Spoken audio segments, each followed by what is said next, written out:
Welcome back, everyone. I am absolutely thrilled you're here for today's explainer because, man, we are breaking down a match that literally had absolutely everything. We're looking at the highly anticipated international friendly between the United States women's national team and Brazil, played right in the loud, beating heart of Sao Paulo. Anatomy of an upset, USA versus Brazil. Now, on paper, this was billed as a pre-World Cup test, but out there on the pitch, it was an absolute thriller. We're talking a game defined by sudden momentum shifts, wild tactical breakdowns, and a crowd that was just deafeningly passionate. We're going to dissect exactly how an early American advantage completely unraveled and how Brazil pulled off a stunning comeback right in front of their home fans. So, buckle up. Okay, let's dive into this. To truly grasp what happened out there, we have to start before the whistle even blew. U.S. coach Emma Hayes offered this incredibly prophetic warning in the lead-up to the game. She told reporters point blank, chaos is going to be on the menu today. I mean, she hit the nail on the head. She knew that playing Brazil, especially down in Brazil, means dealing with this blistering, fast-paced style where the ball barely even seems to touch the grass. Hayes knew that U.S. would have to take control right away or risk just getting swallowed whole by the Brazilian pressure.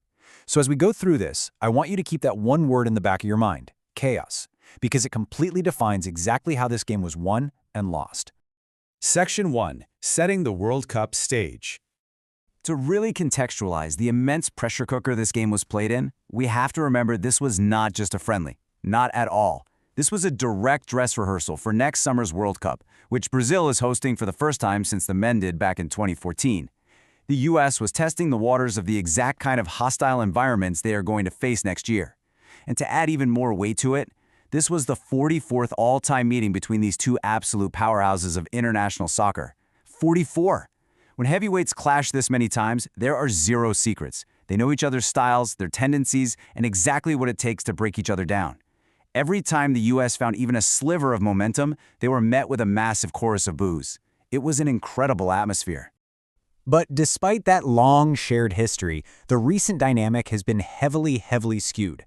Out of their last 10 matchups before this one, the United States had won 9 of them. 9 out of 10. They came into this stadium as the undeniable historical Goliath. Plus, 11 of their last 12 meetings had been decided by 2 goals or fewer. So history basically told us 2 things. The U.S. almost always finds a way to win, and it's almost always a tight, hard-fought battle. Knowing that overwhelming statistical dominance perfectly sets the stage for the sheer magnitude of the upset that was about to unfold. Section 2. Wilson's triumphant opening strike. For a second there, it really looked like history was just going to repeat itself, right? Despite the loud pro-Brazil crowd, the United States actually struck first. The breakthrough happened when Sophia Wilson stunned the stadium, putting the U.S. ahead 1-0. But how it happened is what's really crucial. Brazil surrendered a pretty cheap giveaway, and the U.S. just instantly capitalized. They pushed forward, creating this rapid offensive overload. The transition was so quick and so effective that Wilson found herself with enough space that she didn't even have to beat her defender. She simply got the ball, read the space, and delivered a totally clinical left-foot finish right into the corner. The crowd honestly couldn't believe it. It was exactly the kind of ruthless efficiency we expect from the U.S. And we really have to pause and appreciate the micro-narrative here, because Sophia Wilson's goal is a tremendous personal triumph. This was her very first goal for the United States since making her return after giving birth last year. She has already been absolutely lighting it up domestically, bagging 5 goals for the Portland Thorns in the NWSL, almost all of them with that deadly left foot. To bring that clinical finishing back to the international stage, especially in such a high-pressure environment, gave the U.S. a massive emotional lift. It felt like they had successfully weathered the storm. But as we're about to see, the real storm hadn't even started yet. Section 3. Brazil unleashes the chaos. So the U.S. had the lead, but Brazil absolutely refused to back down. They cranked up the tempo, and Emma Hayes' warning completely materialized on the pitch. Brazil started turning every single possession into a foot race, leaning into this fast-paced, highly creative style that totally disrupted the American defensive rhythm. The player who sparked the equalizer was Caroline. She is a rising star making a massive mark, adding her 4th goal in 2026. She's also making history as the first Brazilian to win a Women's Super League title over with Manchester City. The equalizer all started from a throw-in on the far side by the U.S.'s Emily Fox. The U.S. simply lost their mark. The cross came in, and because the U.S. defenders had a closed body shape and lacked spatial awareness in that split second, it gave Caroline the perfect angle. She came flying in and powered a perfect header back across the goal to draw a level. The stadium completely erupted.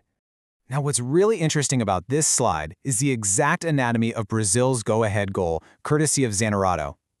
This right here is why Brazil is just so incredibly dangerous. Step 1, they pick up the ball in the midfield. Step 2, no hesitation. They are immediately off and running, sprinting at full speed directly at the retreating U.S. defenders in transition. And step 3, they force and exploit defensive miscommunication inside the box. Zanerato dashed forward, laid it off, got it right back while staying onside, and finished it brilliantly. But listen, that goal just doesn't happen without the relentless, chaotic pressure that started all the way back in the midfield. To really underscore how effective Brazil's chaos was, think about the specific defensive breakdown that happened during that sequence. In a moment of pure panic, 3 different U.S. players stepped to mark the exact same Brazilian attacker. 3 players! This left other Brazilian attackers completely wide open in highly dangerous areas. Emma Hayes talked about this before the game. The absolute necessity of knowing who is taking which player and not getting caught covering the exact same space. But under that intense wave of Brazilian pressure, the U.S. communication just fractured. Section 4. Lessons for the USWNT. Falling behind 2-1 triggered a frantic push from the Americans, and this tactical aftermath gives the U.S. coaching staff a literal mountain of tape to review. The timeline of the late game was an absolute scramble. The U.S. was desperately trying to claw their way back. Claire Hutton found some space and took a phenomenal dipping shot, but the Brazilian keeper, Lily, made an unbelievable save, tipping it right over the bar. Then, absolute pandemonium inside the 18-yard box. The ball is pinballing around, resulting in chaotic double handball appeals where both teams are screaming at the referee at the exact same time. You were literally holding your breath watching it. And right at the end, Jaden Shaw sends a brilliant ball in for Cooper, who makes a great run, but just barely misses getting the right texture on it to finish. So many almosts for the United States. And this brilliantly illustrates the tale of 2 teams in those crucial final minutes. On one side, you have Brazil, executing relentless pressure and lightning-fast transitions. They didn't just park the bus and defend, they kept attacking, making the U.S. work desperately for every single inch. On the other side, the USWNT, plagued by unforced errors and heavy touches. Players were struggling to bring the ball down effectively, passes were mispinged, and transition opportunities were just squandered. Expanding on those American struggles, we can pinpoint exactly why their possession game fell apart. Honestly, they were simply holding onto the ball for far too long. When a player received the ball, there was a glaring lack of immediate underneath support, meaning they had to hold it and wait for teammates to arrive. This hesitation led to mispinging passes and, crucially, failing to move the ball quickly enough out of high-pressure areas. The U.S. wanted to play a possession style to control the chaos, but possession only works if you actually do the right things when the ball's at your feet. Against a pressing team like Brazil, slow decision-making is instantly punished. And so, we arrive at the final results. 2-1 in favor of the home side. The U.S. players appealed for more stoppage time, but the whistle blew, officially sealing the upset. Brazil put on an absolute show for their fans, proving that their relentless pace can dismantle even the most historically dominant teams. Soccer legend Marta was visibly thrilled, congratulating her teammates on a massive victory that sends a very clear message to the rest of the world. Which leaves us with the most important question moving forward. Can the USWNT learn to tame the chaos before next summer's World Cup? Emma Hayes knew exactly what was coming, but knowing it and executing against it are 2 very, very different things. The U.S. has the talent, they have the history, and they have clinical finishers like Sophia Wilson. But if they can't fix those defensive miscommunications, and if they can't speed up their decision-making under intense pressure, this Brazilian blueprint is going to be copied by every single opponent they face. It's going to be a fascinating journey to watch over the next year. Thank you so much for hanging out with me for this explainer, and I'll catch you on the next one.